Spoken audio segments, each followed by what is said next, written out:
Assalamualaikum warahmatullahi wabarakatuh. Halo sahabatku. Alhamdulillahirabbil alamin. Sampai sekarang kita masih dapat menjalani puasa yang penuh berkah ini. Semoga Allah senantiasa melimpahkan hidayah dan berkahnya kepada kita semua selama kita menjalankan ibadah puasa. Tentunya semua kita pada tahu ya, puasa itu termasuk dalam salah satu rukun Islam.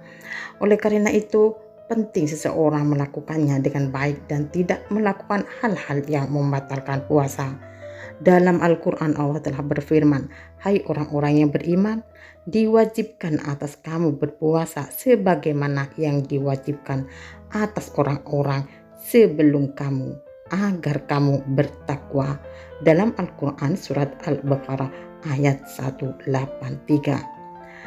Sebagai salah satu bentuk ibadah puasa, tidak selamanya itu lancar ya. Semua hal yang kita lakukan pasti saja ada rintangannya. Puasa yang bernilai ibadah memiliki syarat dan bisa batal jika mengalami atau melanggar syarat-syarat tertentu. Berikut ini tentang apa saja yang dapat membatalkan puasa kita. Yang pertama adalah muntah dengan sengaja. Muntah adalah mengeluarkan makanan atau minuman dari perut melalui mulut, merupakan hal-hal yang membatalkan puasa. Ini bisa terjadi disengaja ataupun tidak dengan kondisi tertentu ya. Ada banyak hal yang bisa menyebabkannya. Salah satunya yakni muntah yang disengaja. Ini dengan memasukkan jari ke mulut hingga akhirnya makanan keluar kembali. Jika seseorang muntah tanpa disengaja atau secara tiba-tiba, puasanya tetap saja sah ya. Rasulullah bersabda, barang siapa yang terpaksa muntah, maka tidak wajib baginya mengqada puasanya. Dan barang siapa muntah dengan sengaja, maka wajib baginya mengqada puasanya. Hadis riwayat Abu Daud. Saudaraku, selama tidak ada sedikit pun dari muntahannya yang tertelan kembali, namun jika muntahnya itu tertelan dengan sengaja, maka puasanya batal. Yang kedua adalah sengaja berhubungan seksual. Hal-hal yang membatalkan puasa selanjutnya memang itulah berhubungan suami istri tidak pada waktunya. Jika disengaja berhubungan, itu sangatlah membatalkan puasa. Bukan hanya batal, tapi juga dikenai denda atas perbuatannya. Dilansir oleh NU, denda tersebut yakni berpuasa selama 2 bulan berturut-turut.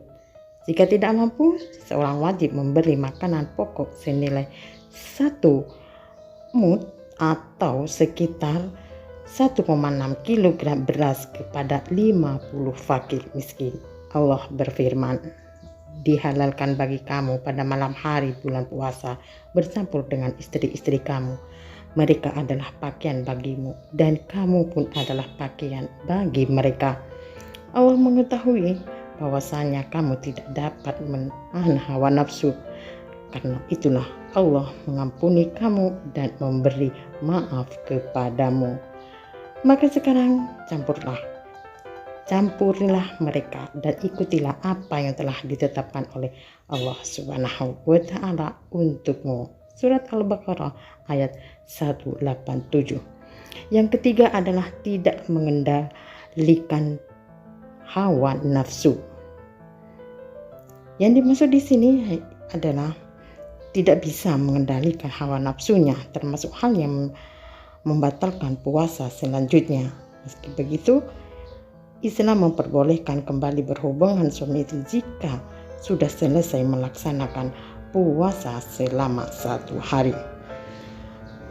Begitu juga dengan dilakukan di malam harinya setelah berpuasa.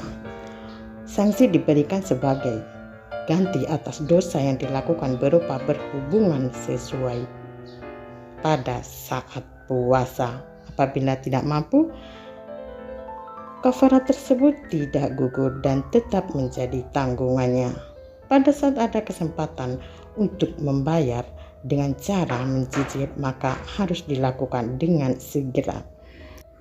Yang keempat adalah keluarnya air mani. Kesengajaan itu bisa disebabkan seperti melakukan aktivitas, yaitu seperti berciuman, berpegangan tangan, melihat aurat, dan sebagainya. Yang kelima adalah merokok. Tidak hanya itu, merokok juga termasuk kegiatan yang dapat membatalkan puasa. Hal itu pun juga sebagaimana ia tidak mampu menjaga hawa nafsunya dengan baik. Yang keenam adalah menstruasi atau haid. Bagi perempuan itu sudah memang sewajarnya ya, itu sudah alamiah bagi perempuan mengalami menstruasi. Puasa adalah salah satu larangan saat haid dalam Islam bagi perempuan. Para ulama juga telah mengatakan atau menyepakati bahwa keluarnya darah haid membuat seorang perempuan tidak boleh berpuasa. Imam Nawawi mengatakan bahwa kaum muslimin sepakat untuk perempuan haid tidak wajib puasa dan puasa dalam masa tersebut. Yang ketujuh adalah masa nifas. Bagi perempuan yang mengalami nifas atau masa nifas, itu harus menggantikannya ya, dalam berpuasa di hari lain seperti halnya haid. Nifas itu memang harus digantikan seperti haid. Biasanya nifas itu berlangsung selama 1 minggu dan paling lama berlangsung selama 15 hari.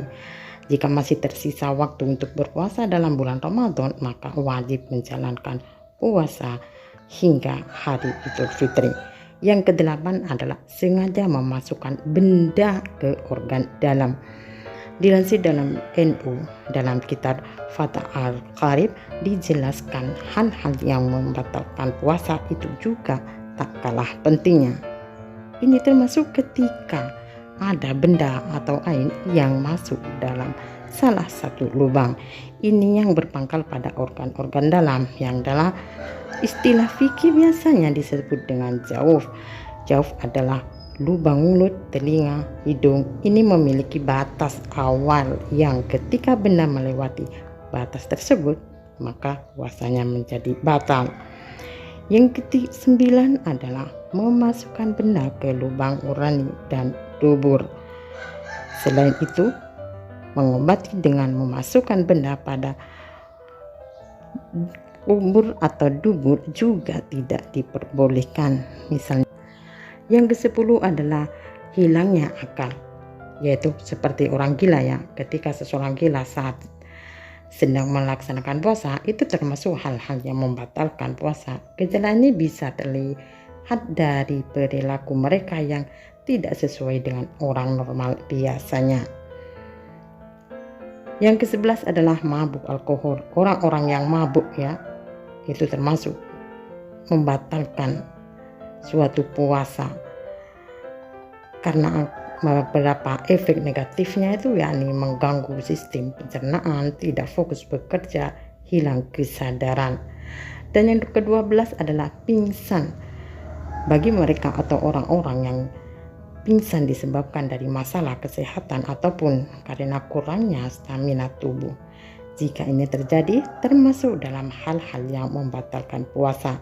Pingsan membuat penderitanya tak sadarkan diri atau hilang kesadaran. Saudaraku, begitulah diantaranya sesuatu yang membatalkan puasa. Semoga kita termasuk orang-orang yang selalu ada di jalan Allah Subhanahu wa Ta'ala. Terima kasih. Bila ada kata yang salah, mohon maaf yang sebesar-besarnya. Wassalamualaikum warahmatullahi wabarakatuh.